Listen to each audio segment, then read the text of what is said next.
wasn't desperate for work, but the ad caught my eye. Overnight caretaker needed, it read in plain black text. The pay was unusually high and the description was vague. Caretaker needed for elderly woman. Rural home. Overnight stay required. Call for details. It wasn't the kind of job I typically took. My background was in retail, not caregiving. But the pay offered more than I could earn in 2 weeks at my current job, and I needed the money. Against my better judgment, I called the number. A man named David answered. His voice was deep and clipped, as if he were in a hurry. "Thanks for calling," he said. "The job's simple. My mother, June, is 78. She has early-stage dementia and gets confused at night. She's harmless, just needs someone to make sure she stays safe." I hesitated. "I don't have experience in caregiving," I admitted. "That's fine," David replied quickly. "I'll explain everything when you get here." The drive to the house was longer than I expected. David had given me directions, warning me that GPS might not work in the area. He wasn't kidding. By the time I found the turnoff, the sun had set and the dirt road leading to the house was swallowed by darkness. The towering trees on either side of the road blocked out what little moonlight there was, making it feel as if I were driving into a tunnel. The house appeared out of nowhere, a hulking silhouette at the end of the road. It was old, Victorian style, with steep gables and narrow windows. The paint had long since peeled away, leaving the wooden exterior gray and weathered. The porch light flickered weakly as I parked and stepped out of the car. David met me at the door. He was in his late 30s, tall and lean, with a hurried, almost frantic energy. "Thanks for coming," he said, holding the door open. His handshake was brief and firm, his eyes darting past me as if expecting someone else to arrive. "Come in." The house was cold, despite the faint hum of a heater. The interior was a time capsule of decades past, faded floral wallpaper, lace curtains, and an old clock that ticked loudly in the hallway. It smelled faintly of mothballs and something else I couldn't place. David wasted no time showing me around. "The kitchen's here, living room's over there, bathroom's down the hall." His voice was brisk, and he barely glanced at me as he spoke. "Mom's room is upstairs. She's usually in bed by 8. If she wakes up, just remind her where she is and help her back to bed." "Does she ever get aggressive?" I asked, trying to gauge what I was in for. "No," David said quickly, almost too quickly. "She's confused sometimes, but she's not dangerous." Before leaving, David paused, his hand resting on the doorknob. "One more thing," he said, his tone suddenly serious. "The basement door. It's at the end of the hallway. Keep it locked. There's nothing down there but Mom. She fixates on it sometimes. Just keep her away from it." The first few hours were uneventful. June was already asleep when I arrived, her frail body barely a lump under the heavy quilt on her bed. I spent most of the evening in the living room, flipping through channels on the TV and scrolling aimlessly on my phone. The house was eerily quiet, save for the occasional groan of the old wooden beams. At around 10 p.m., I decided to check on June. Her room was dark, but the faint glow of a nightlight illuminated her face. She looked peaceful, her breathing steady. Satisfied, I returned downstairs. It wasn't until midnight that I heard the first noise. It was faint at first, like someone walking slowly across the floor upstairs. I froze, listening. The footsteps grew louder, deliberate and heavy, stopping just above where I sat. My heart began to race. I grabbed my phone and turned on the flashlight, heading cautiously toward the stairs. "June?" I called out softly. There was no response. As I climbed the stairs, the creaking grew louder, as if the house itself were protesting my presence. When I reached the top, I saw her. June was standing at the end of the hallway, facing the basement door. Her back was to me, her posture unnaturally stiff. "June?" I said again, my voice trembling. She turned slowly, her movements jerky, almost mechanical. Her eyes were wide and unfocused, as if she were looking through me rather than at me. She whispered. "It's me," I said, trying to keep my voice steady. "I'm here to help you." She didn't move, her expression blank. After a long pause, she turned back toward the basement door. Her hand reached out, brushing against the handle. "June, let's go back to bed," I said gently, stepping closer. I placed a hand on her shoulder, and she flinched as if I had shocked her. Slowly, she let me guide her back to her room. I returned to the living room, but I couldn't shake the unease. Something about the way she'd been standing, the way she had spoken, it didn't feel like simple confusion. It felt wrong. At 2 a.m., I heard another noise. This time it was a faint tapping sound coming from the direction of the basement. My stomach churned as I crept toward the hallway. The tapping grew louder, more insistent. When I reached the door, it stopped abruptly. I pressed my ear against the wood, straining to hear. For a moment, there was nothing but silence. Then, a soft whisper. I couldn't make out the words, but the tone was urgent, almost pleading. I stumbled back, my breath coming in shallow gasps. My instinct screamed at me to leave, but I couldn't. Not yet. I returned to the living room, sitting rigidly on the couch, clutching my phone like a lifeline. At 3 a.m., I woke to the sound of footsteps. I hadn't realized I had fallen asleep, but the noise jolted me awake. The footsteps were coming down the stairs, slow and deliberate. "June?" I called out, my voice shaking. She appeared in the doorway, her figure illuminated by the dim light of the hallway. She was holding something in her hand. It took me a moment to realize it was a knife. I froze, my mind racing. The knife glinted faintly in the light, and June's face was devoid of emotion. She took a step forward, her grip on the blade loose but deliberate. "June," I said, keeping my voice as calm as I could manage. "Why are you holding that? Let's put it down, okay?"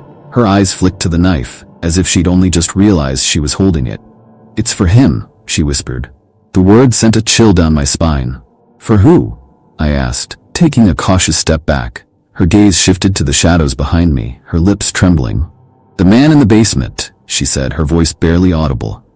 I turned instinctively to look, even though I knew no one was there. When I turned back, June was closer, her movements eerily silent. Her eyes locked onto mine, and for a moment, I thought she was about to lunge at me. Instead, she dropped the knife. It clattered to the floor, the sound echoing through the house. June's face crumpled, and she began to sob. "I'm sorry," she whispered. "I didn't mean to scare you." I led her back to her room, my hands trembling the entire time. She climbed into bed without protest, her tears drying as quickly as they'd come. "He's always there," she murmured as I tucked the blanket around her. "Watching. Waiting." "Who, June?" I asked, but she didn't answer. Within minutes, she was asleep, her breathing deep and steady.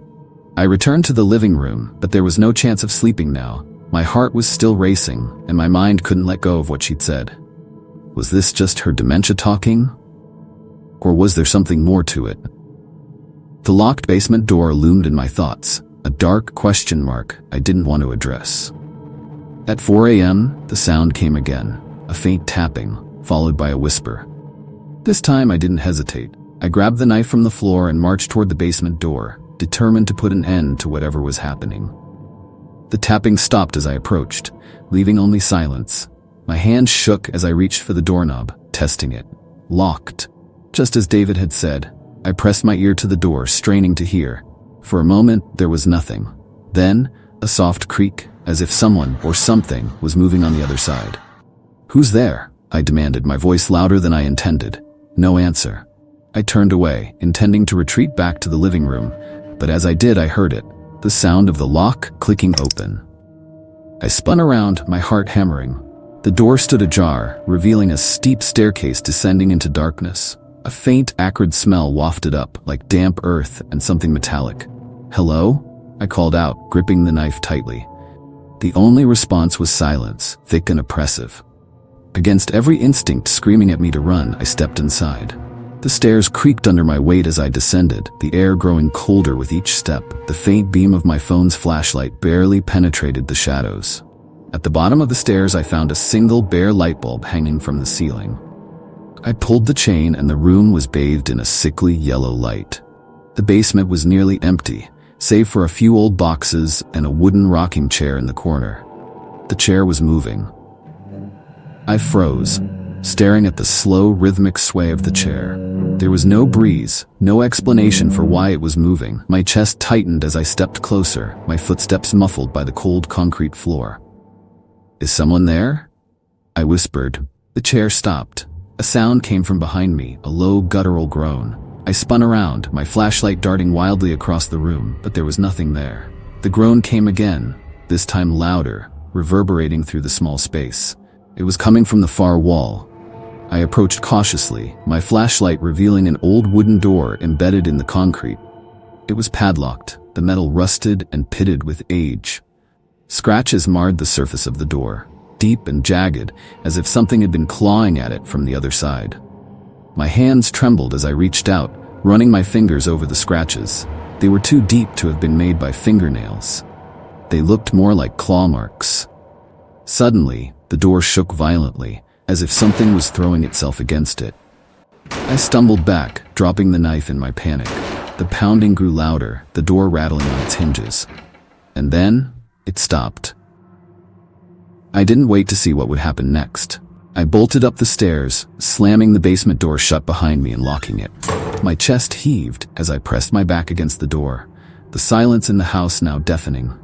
The sun began to rise shortly after, its light filtering through the lace curtains in the living room. I sat on the couch, knife in hand, until David returned. "How was she?" he asked, setting his bag down by the door. I stared at him, unsure of how to even begin. "What's in the basement, David?" I finally asked. His expression darkened. "I told you to keep the door locked." "I did," I shot back, "but it opened on its own, and there's something down there."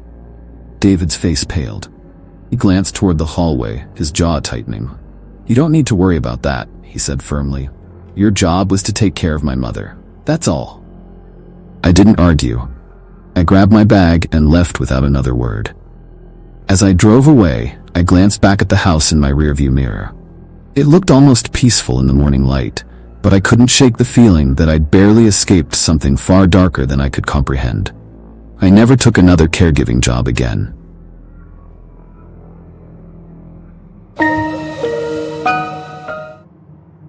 I'd just gotten hired at this old, run-down gas station off a rural highway. It was miles from anything, just this solitary, flickering place on the side of the road. The owner, Mr. Greer, told me I'd be working the night shift alone. He was blunt about it, like he figured I'd be fine as long as I locked up at closing and made sure to restock and clean. He also threw in, "Don't mind the regulars, they come and go." So, on my first night, I rolled in around 10 p.m., my nerves kind of rattling with excitement. It felt like a big deal to be on my own for the first time. The place was just as empty as you'd expect. Barely any cars on the road, and the gas station itself was like something out of an old horror movie. The lights buzzed and flickered, and the air inside had this damp, stale smell, like it hadn't been aired out in years. For the first couple of hours, it was dead quiet. I stocked the shelves, filled the coolers, and wiped down the counter a few times to keep myself busy. Around midnight, I finally got a customer, a tired trucker who just wanted coffee and cigarettes. He was nice enough, gave me a nod, and told me to watch out for weirdos out here. I laughed it off, but once he left, I couldn't shake this weird feeling. Like suddenly, I was alone again, and it felt way more real than before. About an hour later, just when I was starting to get bored, I heard the bell above the door ding.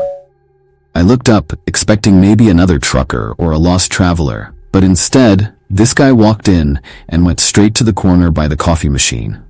He didn't make a sound, no hello, no eye contact. He just stood there, his back to me, staring at the coffee machine as if he'd forgotten how it worked. I waited, cleared my throat a little, but he didn't move. I asked, "Can I help you with something?" But he didn't reply, didn't even look my way. After a while, I just kind of shrugged it off and went back to organizing some shelves. But every now and then I'd glance back, and he was still there, still staring. And then, maybe 10 minutes later, the bell dinged again. This time, a woman walked in. She looked normal at first glance, but she didn't acknowledge me either. She walked in slowly, kind of meandering until she ended up standing by the guy in the corner, facing the same direction as him, he just staring at the coffee machine too. At this point, it was beyond weird. I asked, "Can I get either of you anything?" But neither one responded. They just stood there side by side like statues. I was starting to feel uneasy, so I stepped out from behind the counter and walked a few steps closer, trying to get a better look. The woman had this blank expression. Her eyes wide but completely unfocused, like she was in a trance. And the guy? He was mumbling something under his breath, too low for me to hear. Then, almost on cue, the bell dinged again. Another person walked in, this time a man in a faded jacket. Just like the others, he walked over to the corner, barely even glancing at me, and joined them in staring at the coffee machine. He muttered something too, but again, I couldn't make out the words. I backed up, my heart pounding a little harder now. I didn't know what to do. Do I call the cops? Mr. Greer hadn't given me any instructions on dealing with, well, whatever this was. I tried to shake off the nerves, went back behind the counter, and busied myself with cleaning. But as I did, I could feel them all standing there, whispering under their breaths, like some kind of chant. I couldn't make out a single word of it, but the sound grew louder, like a low hum filling the room. Then, just as suddenly as it started, the bell dinged one last time. I looked up, expecting another one of these zombie-like customers, but instead, I saw the trucker from earlier. He looked just as tired, but this time, he glanced at the group in the corner and then back at me, his face twisted with worry. "What's with the regulars?" he asked, his voice low and cautious. I didn't know what to say, so I just shrugged and muttered, They haven't bought anything. They just came in and started, standing there." The trucker nodded, his face grim, and he took a few steps back, almost like he was about to bolt. "Best to lock up early and head home," he whispered, casting a wary glance at the corner. Just as he said that, the whispers stopped. I looked over, and the group was staring straight at me now, their faces blank, their eyes fixed on me with an intensity that made my skin crawl. Without another word, I walked over to the door, turned the lock, and flipped the closed sign. The trucker was gone, his taillights fading down the highway, but the others just stayed there, not even blinking as I moved. My hands were shaking as I tried to act normal, grabbing my things and getting ready to leave. Finally, as I made my way to the door, one by one, they slowly turned and walked out. No words. No glances. They just left, like they'd never been there. I didn't look back when I got to my car. I drove out of there as fast as I could, my heart pounding the whole way. I called Mr. Greer the next morning and told him I was quitting. He asked why, and all I said was, "I don't think I'm cut out for this." The weird part? A couple of weeks later, I heard that the gas station shut down for good. Something about unusual disturbances, and to this day, I've never stopped wondering what would have happened if I hadn't locked that door when I did.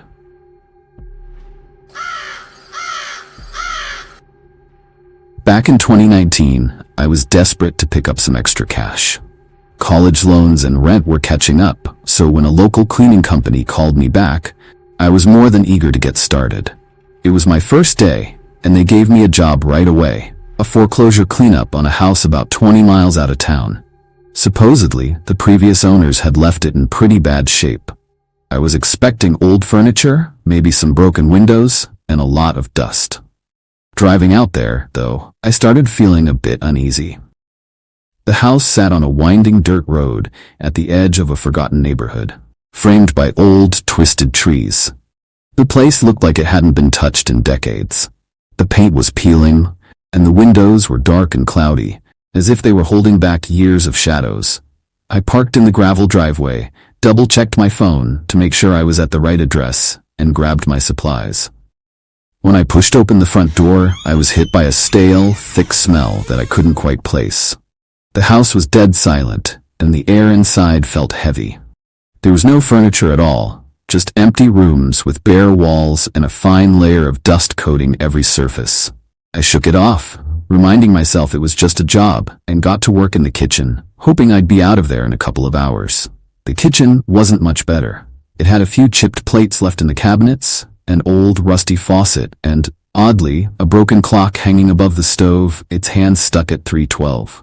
A small part of me thought about leaving right then, but I figured it was just the nerves of being alone in a strange, old place. I focused on the task, wiping down counters, clearing out cobwebs, and stacking whatever dishes I found in a corner.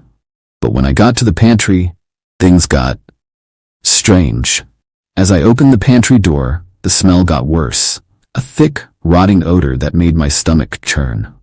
Inside, in a small corner, there was a stack of blankets, neatly folded like someone had been sleeping there, along with a few half-melted candles and a cluster of tiny figurines carved from wood. They looked like little people with hollow, carved eyes and unsettling expressions, all set in a circle. I couldn't help but feel they were staring at me. My throat tightened, but I told myself it was probably just squatters, using this abandoned house to get by. I was just about to leave the pantry when I heard footsteps overhead. They were soft at first, like someone pacing back and forth, but they grew louder, more purposeful. The company hadn't mentioned anyone else being on the job, so I called out, hoping it was just another cleaner who'd let themselves in through the back. No response. The footsteps kept moving above me, then suddenly stopped. I stood there, frozen, wondering if I should just leave. But I figured it would be silly to get scared off on my first day over some creaky old house. So I tried to focus on the task and made my way to the living room. It was there that I heard a faint tapping sound. At first, I thought it was my imagination, but then it grew louder, more deliberate. The sound was coming from upstairs. I took a deep breath and decided to check it out. Maybe some animal had gotten inside. As I made my way up the creaky staircase, my footsteps seemed to echo in the empty house. Every step felt heavier, and the smell from the pantry lingered in the air. When I reached the top, I noticed one door at the end of the hallway was slightly ajar. I held my breath, feeling a chill down my spine, but I forced myself to move closer. Inside, the room was empty except for one small, broken chair in the corner, and right above it was an old photograph nailed to the wall. The photo was yellowed with age, but I could make out a family, parents and two young kids, all standing in front of this very house. Their faces looked serious, almost too serious. I couldn't shake the feeling that they were staring right at me. Then, out of nowhere, I heard footsteps on the stairs. This time, they were coming up, slow and heavy, one step at a time. My heart raced as I tried to figure out what to do. There was no one else scheduled to be here, and I'd been in the house long enough to know it was empty. Or, at least, it should have been. I crept out of the room and peeked down the stairs. A man stood at the bottom, his face mostly hidden by shadows. He was older, maybe in his 60s, with scraggly hair and a face that seemed strangely blank. His eyes were fixed on me as he slowly climbed the stairs, step by step. I forced a shaky smile and tried to speak.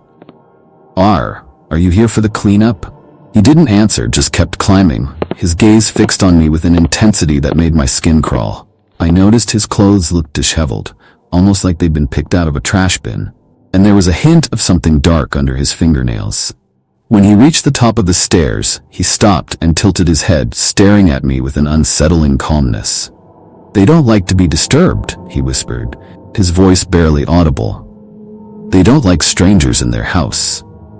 My pulse pounded in my ears as I tried to process what he just said. I took a step back, glancing down the hallway for a way out, but he didn't move, just kept staring with that vacant expression. The silence was thick, suffocating. Then, from the room I just left, I heard faint whispering, like multiple voices talking all at once, low and muffled. It sounded like they were saying something, a chant or a prayer, repeating the same words over and over. I couldn't make out what they were saying, but it filled the air with an unnatural heaviness. I backed away, inching toward the stairs, keeping my eyes on the man. He didn't follow, but stood there, watching with that same vacant stare, as if he were waiting for something. Or someone. I didn't want to turn my back on him, but every instinct in my body told me I needed to get out of that house, now. As soon as I reached the stairs, I bolted, taking them two at a time, not daring to look back. When I got to the front door, I stumbled, nearly falling as I fumbled with the handle. The whispering grew louder, almost like it was following me, growing more intense, echoing through the empty house. Finally, I managed to open the door and burst outside, gulping in the fresh air as I sprinted to my car. I didn't look back until I was safely inside, engine running, doors locked. But as I glanced at the house one last time, I saw him standing in the doorway, watching me with that same hollow expression, his lips moving silently, as if he were still whispering those words. I called my boss as I drove away, trying to explain what had happened, but I could barely get the words out. He chalked it up to squatters, told me it wasn't unusual in abandoned places like that. But I know what I saw, what I felt.